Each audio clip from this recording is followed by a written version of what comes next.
was the track that you enjoyed working on the most, just from a Uh, personal standpoint? but, well, there was two. The Dark Knight was amazing, um, and I mean, it sort of starts off on location in a disused sort of skyscraper with incredibly beautiful drone shots coming into that, and then it goes into the concert hall, and it's obviously something that Hans really enjoys playing. Like he plays bass in that. I think the thing is that Hans generally plays most of the instruments on the Mm. recordings. So then when he plays live, in fact, he talks about this in the film. I think when he plays live, he just basically chooses the most fun instrument for him to play, and then he's got this incredible orchestra to play the rest of it. And so he plays bass in that, and there's a section where he really gets to hammer the bass, and you could just see the pleasure on his face, how much he's enjoying just really whacking the bass and making the racket. And that's infectious. That's the thing that that I sort of thrive off. If I can see someone's having a good time, then it's the same as looking for a good performance if you're cutting drama. When you see the magic in someone's eyes, when you see it's a genuine feeling, that's what you're trying to capture. It's a tough question to ask, but if there were three soundtracks by Hans Zimmer that you loved the most, and why would those three be the ones? If there's any connection to it, growing up, or just the music itself taking you to a very special place.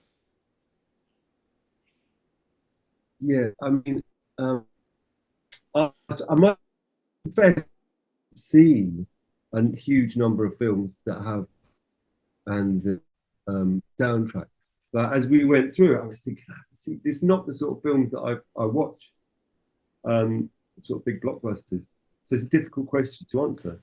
Um, What yeah. comes to mind, like right now in this very moment, a track that comes to mind or a soundtrack that Well, I comes to mean, mind? I don't even know if I've seen. I must have seen The Dark Knight, the film, because I think I've seen all of Batman's. I mean, I think,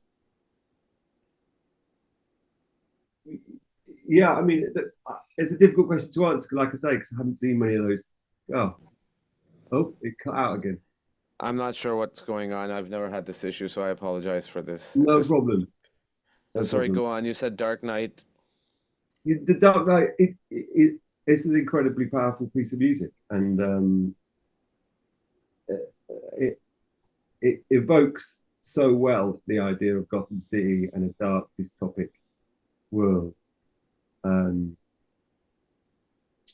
but yeah, as I say, it's I don't have a particularly personal connection. I mean, he's undeniably a man of genius, and I wouldn't use that word lightly. Um, but it's not his world is not a world I spent much of my childhood in. So that's fine. So let me just reiterate that question. That's Yeah, great that you came into this world of the film of Hans Zimmer without much, not necessarily knowledge or preconceived notions.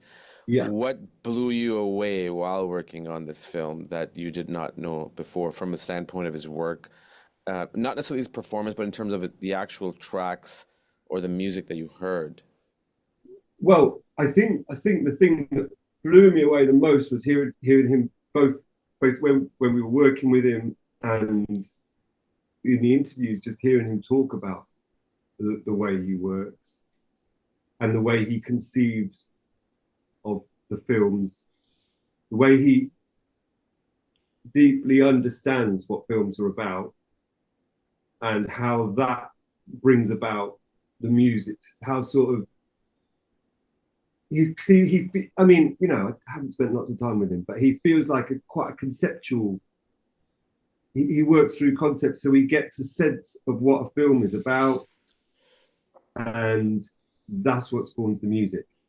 And he finds quite elemental meanings in films, which I think he he understands how what the really deep sort of the deep narratives or the deeper meanings or almost the mythological meanings of films are the sort of most primal meanings, and then he writes music to that purpose.